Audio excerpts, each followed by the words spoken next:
इस पेपर को जरूर लगाकर जाइएगा, ऐसा ही आपका भी पेपर आएगा। और ये जो है आपका पेपर 347 WC 2020 रसायन विज्ञान केमिस्ट्री का पेपर है, ऐसा ही आपका पेपर आएगा। सेम क्वेश्चन देखिएगा, इसमें से ज्यादा क्वेश्चन आपको उसमें देखने को मिलेंगे। तो आज की इस वीडियो में इसका हम सोल्यूशन भी बताएंगे A to Z क्वेश्चन का। तो वीडियो को पूरा अंत तक देखना होगा, वीडियो को लाइक करके और जुड़े रहिए। आपको मैं देखिए आपको यहाँ पर एक वीडियो और मतलब कुछ देर बाद लाएंगे, जिसमें पूरे किताब का बहुविकल्पी मोस्ट इंपोर्टेंट क्वेश्चन को सिलेक्ट किया गया है, और ये भी वीडियो बहुत ही जल्दी प्रोवाइड कर रहे हैं। तो चैनल पर विजिट करने के लिए चैनल को सब्सक्राइब कर लीजिए अगर नहीं किए हैं तो।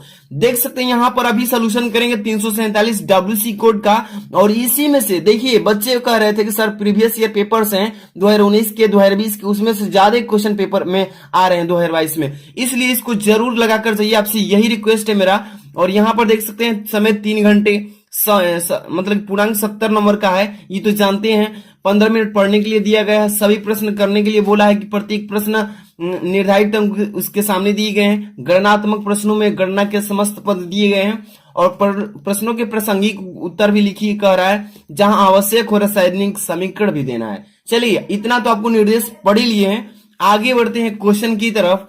और यहां से क्वेश्चन आपका स्टार्ट होता है केमिस्ट्री का फर्स्ट नंबर, जिसमें पहला नंबर बोला है कि इस प्रश्न के प्रत्येक खंड में 4 विकल्प दिए गए हैं, यानी कि 4 विकल्प दिए गए हैं, सही विकल्प चुनकर उसे अपनी उत्तर पुस्तिका में लिखना होगा। ठीक है, सबसे पहला नंबर क्वेश्चन आपके सम्मुख है। क नंबर लिखा है कि शुद्ध सिलिकॉन और जर्मेनियम है किस तरह के चालक हैं, कि विद्युत रोधी है, कि अर्धचालक है, कि इनमें से कोई नहीं। जितने भी बच्चे को केमिस्ट्री की तैयारी कंप्लीट हो चुकी है, आज की इस वीडियो में देखिए पहले तो 6 बहुविकल्पी कराएंगे ही, लेकिन 6 बहुविकल्पी में से आपने कितने कर सकते हैं ये भी आपको जांचना है, क्योंकि कल ही एग्जाम है आपका। ठीक है ना। और ये जो क्वेश्चन है आप क नंबर देख रहे हैं, ये पेपर में इस बार नहीं आएगा, क्योंकि 30% जो सिलेबस कम किया गया है उसमें से इसको हटा दिया गया है। तो ये भी बताएंगे कौन कौन सा हटा दिएगा, पूरा जानकारी ले लीजिए। ओके, तो इसमें देखिए शुद्ध सिलिकॉन और जर्मेनियम जो होगा, सिलिकॉन और जर्मेनियम से ही हम लोग अर्धचालक बनाते हैं। ठीक है, यानी तीसरा ऑप्शन सही है। ओके, तो इसको तैयार करने से कोई फायदा नहीं, क्योंकि पेपर में आएगा ही नहीं, 30% में इसको हटा दिया इस बार। चलिए अगला क्वेश्चन देखते हैं। हिमांक का अवनमन समानुपाती होता है। ध्यान समझिए, क्वेश्चन बहुत इंपॉर्टेंट है कि हिमांक का अवनमन समानुपाती होता है विलयन का मोल के अंश के, कि विलयन की मोलरता के, कि विलयन की मोललता के, कि विलायक की मोललता के। तो सभी बच्चे जानते हैं कि हिमांक जो होता है, हिमांक का अवनमन जो होता है उसका समानुपाती विलयन की मोललता होता है। क्या होता है? विलयन की मोललता, यानी कि तीसरा option is the right option. Next question आपके सामने है कि निम्नलिखित सेल अभिक्रिया के लिए, निम्नलिखित जो सेल दिया है अभिक्रिया के लिए, जैसे कि Zn प्लस Cu 2 धन आयन Aq रिएक्शन के बाद Zn 2 plus Aq plus Cu। यहां पर देखिए क्या दिया इसका मान, यानी कि E नॉट यहां पर दिया Zn और 2 प्लस और अपान Zn इक्वल, यहां पर देखिए इसका मान भी दे रखा है, कितना दिया है, यानी कि जिंक का, यानी कि Zn का यहाँ पर मानक इलेक्ट्रोड विभव का मान यहाँ पर दे रखा है माइनस में 0.76 यहाँ पर दिया है। इसके बाद E नॉट Cu यानी कॉपर का मानक इलेक्ट्रोड यहाँ पर दिया है माइनस प्लस 0.34 भी। तो इसको देखिए पूछा है इसमें कि सील का EMF यानी कि विद्युत वाहक बल बताइए क्या होगा। तो यहाँ पर देखिए Zn प्लस Cu 2 प्लस है ना, Aq से रिएक्शन के बाद Zn 2 प्लस। तो यहां से देखिए Zn जो है यहां पर से 2 इलेक्ट्रॉन को क्या कर रहा है, त्याग करके यहाँ पर 2 प्रोटॉन बन रहे हैं ना, तो 2 इलेक्ट्रॉन को त्याग कर रहा है। यहाँ पर देखिए 2 प्रोटॉन है, तो ये 2 प्रोटॉन त्याग कर रहा है, तो 2 इलेक्ट्रॉन यहाँ पर सम्मिलित कर दिया है। तो यहाँ पर देखिए यानी कि जिंक का मानक इलेक्ट्रोड विभव का मान दिया है, और यहाँ पर कॉपर का मानक इलेक्ट्रोड का दोनों का मान दे रखा है। तो इसके लिए ईएमएफ ज्ञात करने के लिए सूत्र क्या होता है सभी बच्चे जानते हैं। देखिए इसके बाद ईएमएफ ज्ञात करना है ना, तो ईएमएफ इक्वल टू यानी कि ई नॉट, यहाँ पे इसका होता है कैथोड। ठीक है, कैथोड। अब माइनस में होता है ई नॉट, यहाँ पे एनोड होता है, एनोड। ठीक है, ये फॉर्मूला लगा देते हैं विद्युत वाहक बल काउंट करने के लिए, जिसमें मान पहले से दिया है। ई नॉट यहाँ पर देखिए कैथोड ये काम करेगा, तो ये हो जाएगा माइनस में, तो यहाँ पर माइनस में प्लस से गुणा हो जाएगा 0.34, और यहाँ पे माइनस सूत्र में होता है पहले से, और माइनस लगा देंगे 0.76।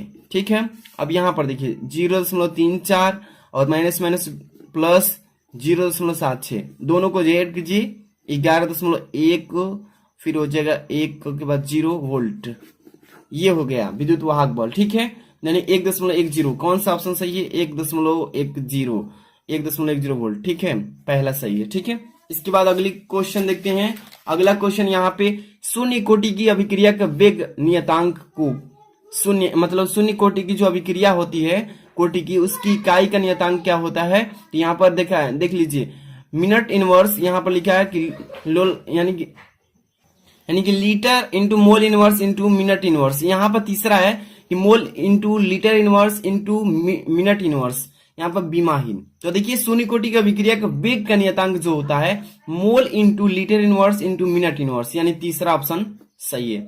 अब इसके बाद अगला क्वेश्चन देखिए, यहाँ पे आपका अंक नंबर क्या कह रहा है इसमें कि PCl3 जल से अभिक्रिया करके बनाता है।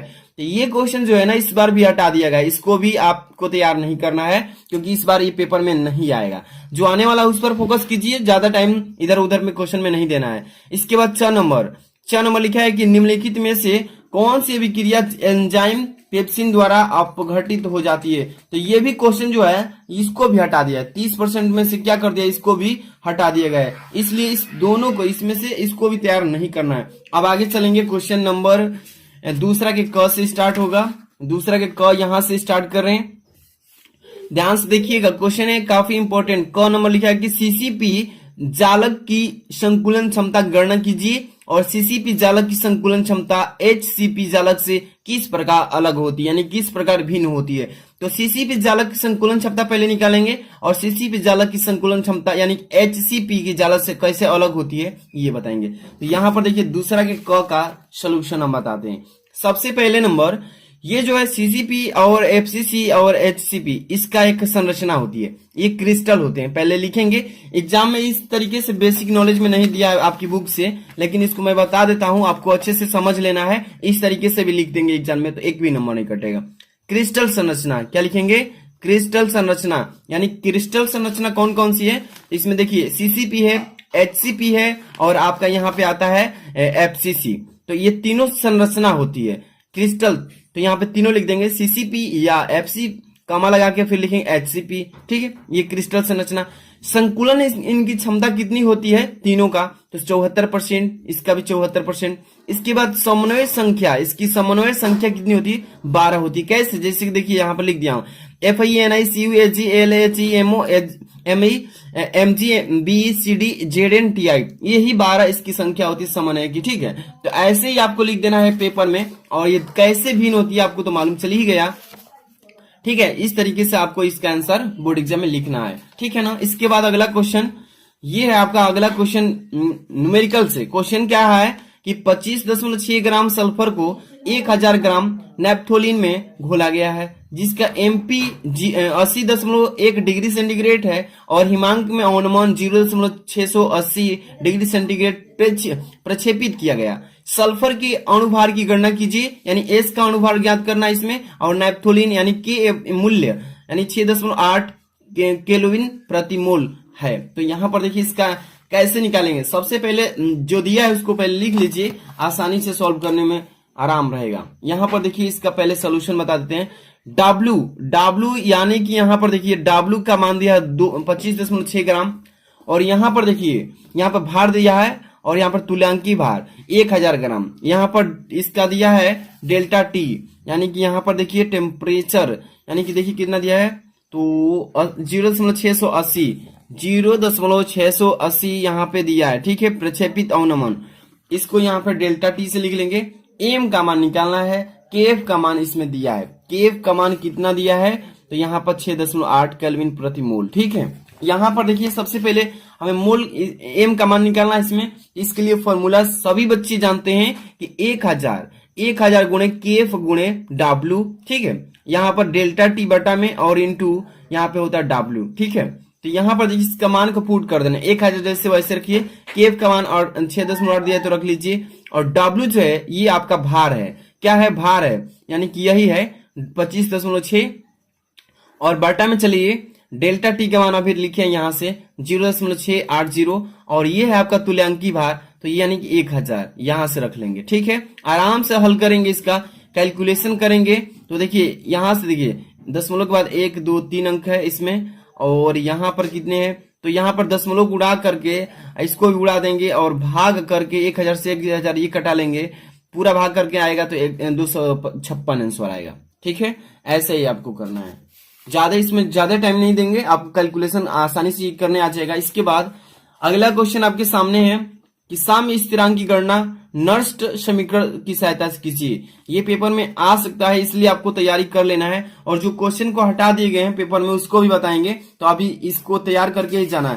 यानी साम्य स्थिरांक की गणना करना है नर्स्ट समीकरण की सहायता से, वो भी नर्स्ट समीकरण की सहायता से। चलिए यहाँ पर देखिए इसको कैसे करेंगे, ध्यान समझिए। यदि अभिक्रिया, यहाँ पे अभिक्रिया रिएक्शन को ले लिए हैं, देखिए ए प्लस बी रिएक्शन के बाद यानी इक्वल टू सी और प्लस डी में एन इलेक्ट्रॉन भाग लेते हैं। क्या करते हैं, इस अभिक्रिया में एन इलेक्ट्रॉन भाग लेते हैं। ठीक, तो अब देखिए इसके लिए नर्स समीकरण निम्न होता है। ठीक है, यानी कि E cell equal to inert cell minus होता है यानी कि 0.0591 एन यानी इंटू लाग, ये जो है आपका सी और यानी कि सी का पावर संतृप्त, यानी कि सी के पावर सी संतृप्त, डी के पावर सी डी संतृप्त अपान ए के पावर ए संतृप्त इंटू बी के पावर बी संतृप्त। ये जो है आपको इस मतलब भाग के रूप में कैलकुलेशन किया जाता है इसका फॉर्मूला। तो यहाँ पर देखिए जहां पर के सी जो है, के सी जो है यहाँ पर साम्य स्थिरांक है। के सी क्या है, साम्य स्थिरांक। आगे देख लीजिए इसका साम्य स्थिरांक के बाद, अब इसके बाद आप लोग आगे सॉल्व कर लीजिएगा, इसका मैं छोटा सा फॉर्मूला बता दिया हूं। ठीक, अब इसके बाद आपके क्वेश्चंस हैं आपके सामने जो कि वेरी मोस्ट इंपॉर्टेंट है, इसको अच्छे से तैयार कर लीजिएगा, आपसे यही रिक्वेस्ट है। घ नंबर, दूसरा के घ नंबर क्वेश्चन पे ध्यान दीजिएगा। करे कि सत्यापन करें कि प्रथम कोटि की अभिक्रिया को 99.9% अभिक्रिया पूर्ण होने में लगा समय और अर्ध क्रिया को पूर्ण होने में लगा समय का 10 गुना होता है। देखिए क्वेश्चन में कुछ है नहीं, बस समझिएगा।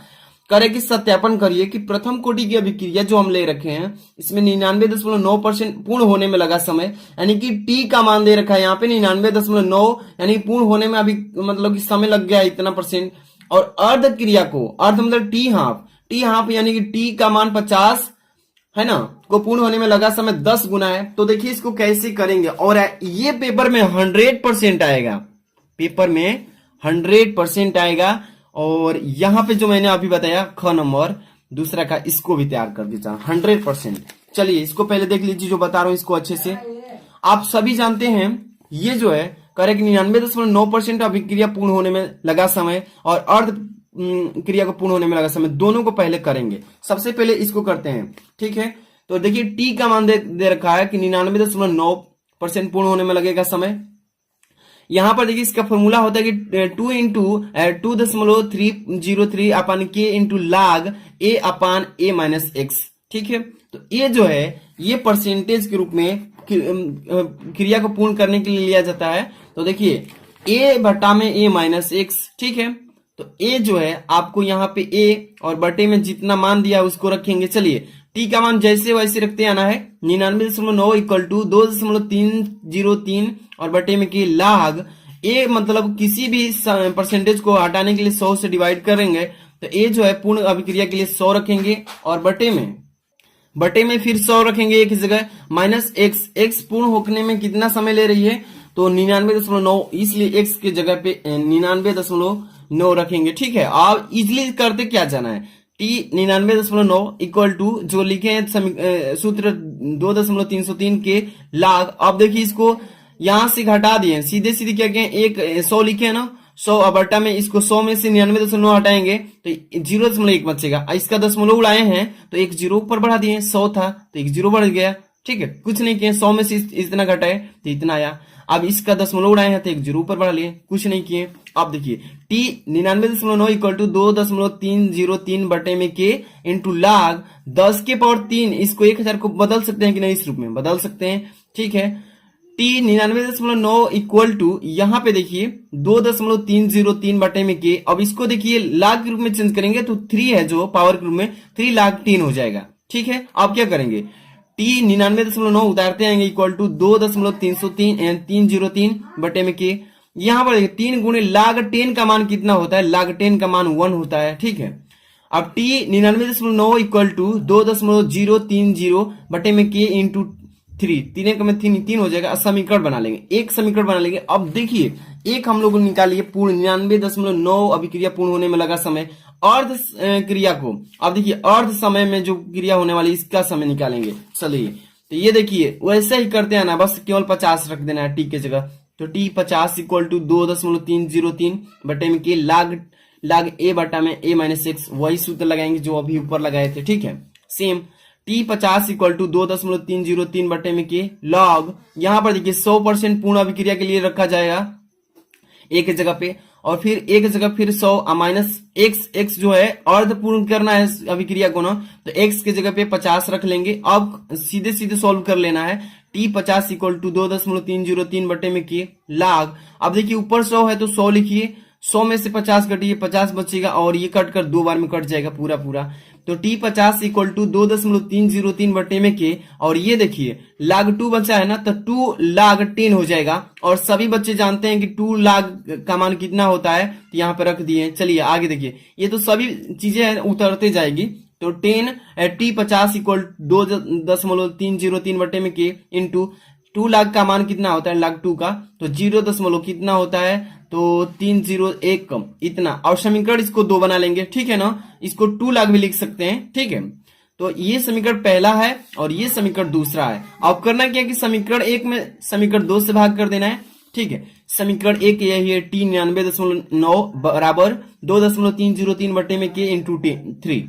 यही समीकरण पहला में समीकरण ये जो है इसी से भाग कर देंगे। देखिए भाग कर रहे हैं, टी 99.9 बराबर 2.303 बटे में के इंटू 3, यही ना पहला है। दूसरा क्या है, ये है, इसके बटे में लगाइए।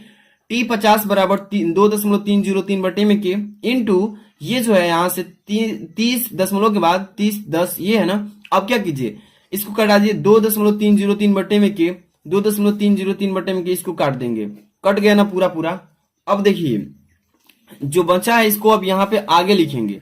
यहां पर देखिए जैसे टी 99.9 बराबर 3, यहां पर 3 बचेगा ना, केवल 3 बचेगा ना, बटे में देखिए क्या बचेगा, तो यहाँ पे के, यानी कि यहाँ पर देखिए जो यहाँ पे मान बचा है इसी को लिख दिए, यानी कि 0.301 यही ना है।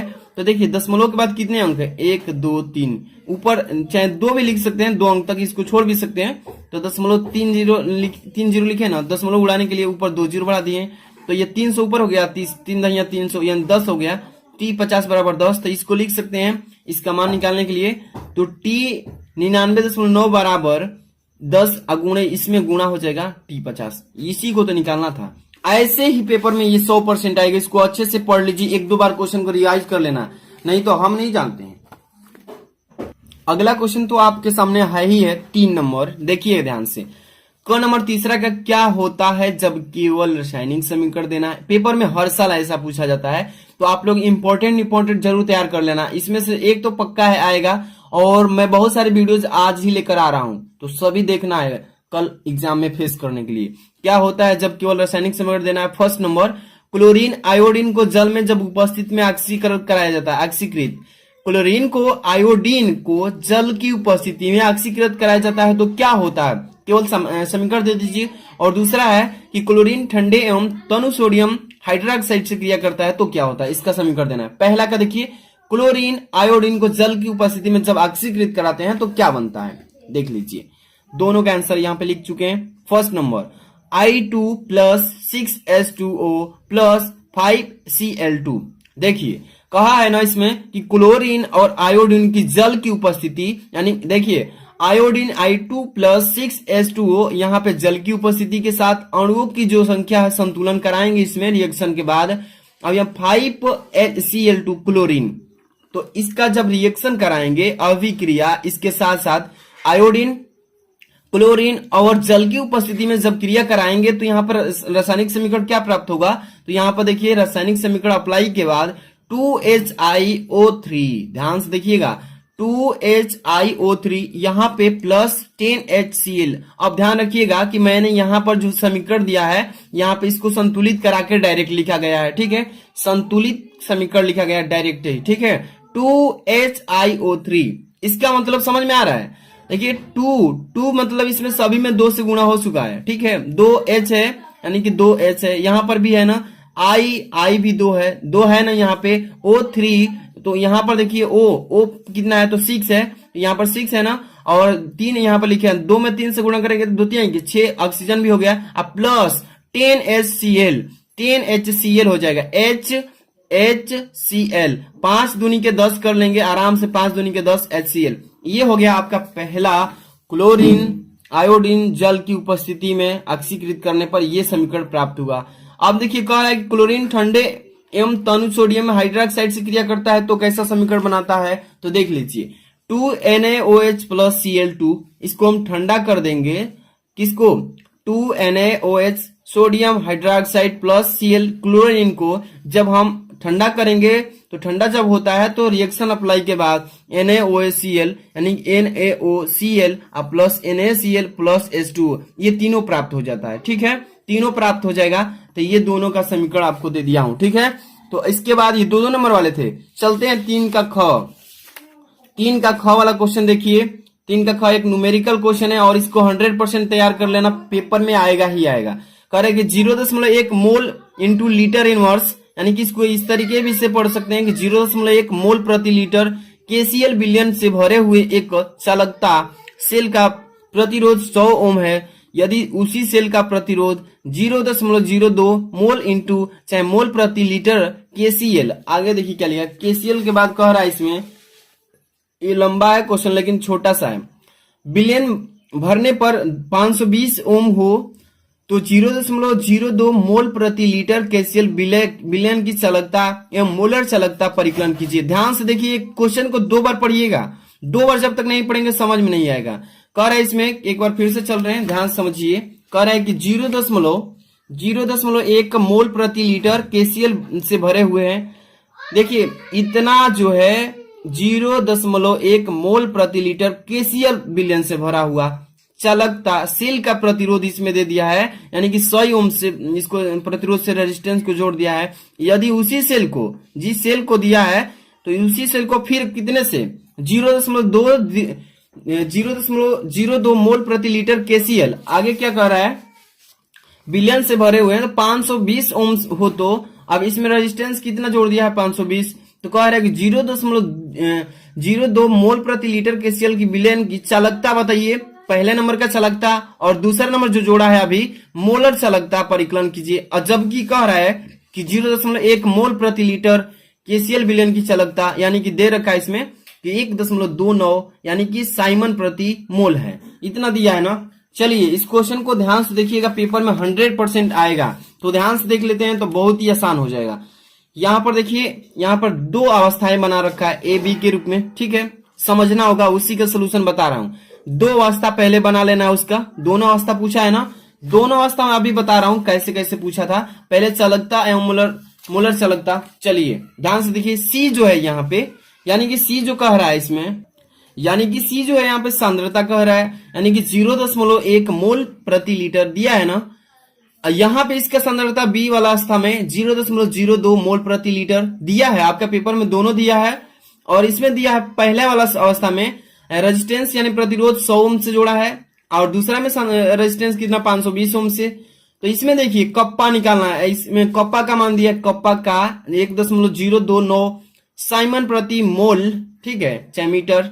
चालकता यहाँ पे दिया है, निकालना है इसका, तो यहाँ पे देखिए पहले नंबर वाला का सेल स्थिरांक यानी कि G स्टार इक्वल यहाँ पे मतलब कप्पा इंटू R से मल्टीप्लाई कर लीजिए। कप्पा का मान कितना दिया है 1.29, यहाँ पे इसका मान रखेंगे, R का मान पहले में 100, इसको गुणा कर लेंगे तो G स्टार यानी सेल स्थिरांक का मान निकल जाएगा, इसमें गुणा करेंगे तो सीधे 129 मोल, ठीक है, इनवर्स, या इसी को हम लिख सकते हैं 1.29 सेंटीमीटर इनवर्स, क्योंकि मोल से हम मीटर से किस में बदलिए, सेंटीमीटर, मोल नहीं है मीटर है, मीटर को सेंटीमीटर में चेंज कर लिए। अब इसमें देखिए, इसमें चालकता निकालने के लिए बोला है ना, यानी कि मोलर चालकता, तो मोलर चालकता के लिए क्या फॉर्मूला होता है, डेल M। इसमें देखिए फॉर्मूला कप्पा इक्वल टू होता है G स्टार, यानी कि G स्टार यानी सेल का स्थिरांक है और बटे में R होता है। मान रखिए यहाँ पे अभी हम लोग निकाले हैं G स्टार का मान, यहां से उठाकर रख देंगे, यानी कि 129 मीटर, ठीक है, 129 प्रति मीटर, और आर का मान 520 ओम दिया है वही रखेंगे। यहाँ पे कप्पा यानी मोलर चालकता निकालना है, तो कप्पा का मान बराबर रखेंगे। यहाँ पे क्या करेंगे, 0.248 दिया है, ठीक है, और साइमन प्रति मीटर दिया है, यही हो जाएगा इसका आंसर। बहुत ही आसान था। अब चाहेंगे तो इसको आगे भी कर सकते हैं यहां तक, ठीक है। तो C बराबर इतना दिया है 0.20 मोल प्रति लीटर। यहाँ पे इसका मान रखेंगे 0.02 और गुणे मोल प्रति लीटर कह रहा है, तो इसको 1000 से गुणा करा देंगे, ठीक है, और ये मोल प्रति मीटर क्यूब हो जाएगा घन के रूप में। तो यहाँ पर देखिए 20, इसको क्या करेंगे, क्या करना है, सीधे सीधे यहाँ से 2.0 उड़ा देना है, तो यहाँ पर देखिए 1 बचेगा, 10 दूनी के 20 मोल प्रति यहाँ पे हो जाएगा मीटर क्यूब। अब यहाँ पे मोलर चालकता का सूत्र कप्पा अपन C, कप्पा का मान यहाँ से उठाकर रख दीजिए, यहाँ पे आया है, यहाँ पे बट्टा में ये जो आया अभी हम लोग का 20, इसको डिवाइड कर देंगे आराम से, 124 गुणे 10⁻⁴ साइमन प्रति मीटर इंटू मोल इनवर्स, ये हो जाएगा इसका आंसर, ठीक है। अगला क्वेश्चन देखिए, अगला क्वेश्चन आपके सामने 3 नंबर के ग नंबर, ध्यान से देखिए, जो क्वेश्चन नहीं आने वाला है उसको नहीं कराएंगे, ठीक है, इसमें सभी आएंगे। तीसरा का ग, उचित उदाहरण द्वारा अभिक्रिया की कोटि एवं आणविकता को समझाइए। इसमें देखिए सबसे पहले नंबर अभिक्रिया लिखना है, अभिक्रिया में कितने कोटि होते हैं कोटि को बताना है, और आणविकता क्या होता है, आणविकता के रासायनिक समीकरण और आणविकता को दर्शाना है। चलिए दोनों को हम समझाते हैं। पहले ग नंबर को ध्यान से देखिए, कोटि किसे कहते हैं। सबसे पहले कोटि की परिभाषा समझिए कि किसी अभिक्रिया के वेग व्यंजक, देखिए किसी भी अभिक्रिया के, कोई भी अभिक्रिया कराते हैं तो उसका वेग व्यंजक में अभिकारक जो रखे जाते हैं, अभिकारकों की सांद्रताओं की घातों को ही योग को उसका अभिक्रिया का कोटि कहलाता है। एक बार फिर से, कि किसी अभिक्रिया के वेग स्थिरांक से अभिकारकों की सांद्रताओं की घातों का योग उस अभिक्रिया की कोटि कहलाता है। जैसे कि एक अभिक्रिया यहाँ पे रासायनिक करा रहा हूं, जैसे एग्जाम्पल के रूप में 3NO, यानी कि 3NO यहाँ पर देखिए, और ये रिएक्शन के बाद क्या बन रहा है, रिएक्शन मतलब अभिक्रिया के बाद N2O, यहाँ पर R जो है, R बराबर ये फॉर्मूला है कि K, और यहाँ पे NO और इसका पावर 2 हो जाएगा, तो इसका पावर जो है 2 हुआ, यही इसका कोटि हो जाएगा।